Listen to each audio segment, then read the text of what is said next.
Hey coaches, whiteboard brief for Thursday, February 17th.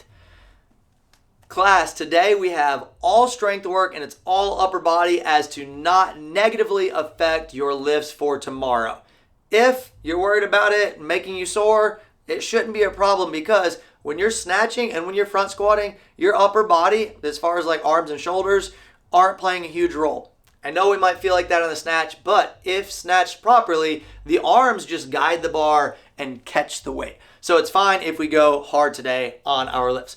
So what we've got today, we've got a floor press 1 rep max. We've been prepping for this for about 3 weeks now. We just tested this 4 weeks ago. Some of you may not have a change in your max at all. That's okay.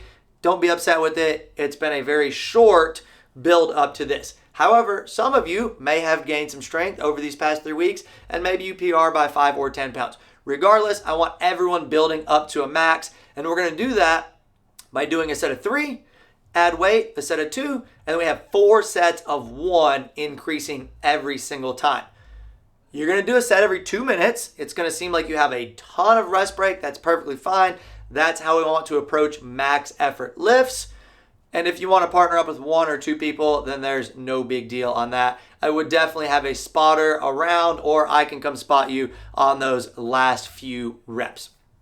After that, the next thing we're going to do, we're moving into a 3 movement or 3-piece accessory section. So this is going to have a piston bench press. So think of it like this. I've got both arms with a dumbbell in each, and one's going to stay up. I'm going to come down, up for 1, down, up for 2, 3, and so on and so forth. And we're going to be doing 14 to 16. So it's going to be 7 to 8 per arm.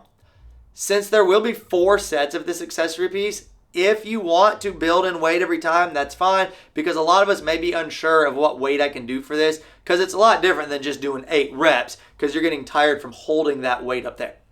So 14 to 16 of those alternating. After you do a set, rest about 45 seconds, and then let's move on to a strict pull-up. So pull-up being this way, chin-up being this way. We're not doing chin-ups today, we're doing pull-ups. So with the pull-up, we're looking for 6 to 8 reps. For some of you, we may need to add a band going across. Now, make sure when you're hanging from that pull-up bar, the band is no higher than the middle of your thigh. Again, when you're hanging from the pull-up bar, not from when you're standing on the ground. So hang from the bar, have myself or someone look at your mid-thigh. That's as high as you want to put the band. If we have to go heavier than a black band, which is the 2-inch one at mid-thigh, if that doesn't do it for us, then let's talk about doing a different style of pull-up, whether that be a seated pull-up or a ring row or something. But we don't want to put more band than that, because then we're not getting much strength benefit out of it. For those of you who can barely squeeze out about 6 or so pull-ups, maybe you can try them with no band, or maybe you just tie a skinny red or blue band hanging down vertically from the pull-up bar. And then for those of us that are strong at pull-ups, let's go ahead and take a small dumbbell and tuck that guy between the legs and then do your pull-ups with that added weight. And again, this is across 4 sets, so if you need to change the weight or the band across those sets, that's fine. After that, 45-second rest break, and then we're going to move on to what I believe is a new exercise. So let me demonstrate this in just a moment for you. So there it is again, guys. I think I said this in Tuesday's class. Don't stop and demonstrate it right then. Finish what you're saying, then demonstrate it.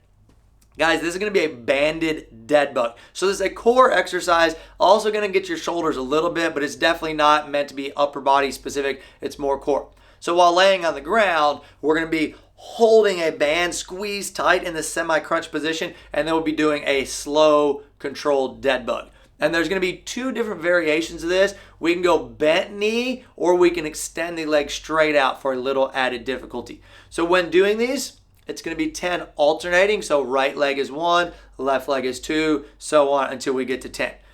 So all of that, 4 sets, and take about a 45-second rest break after everything. Cool?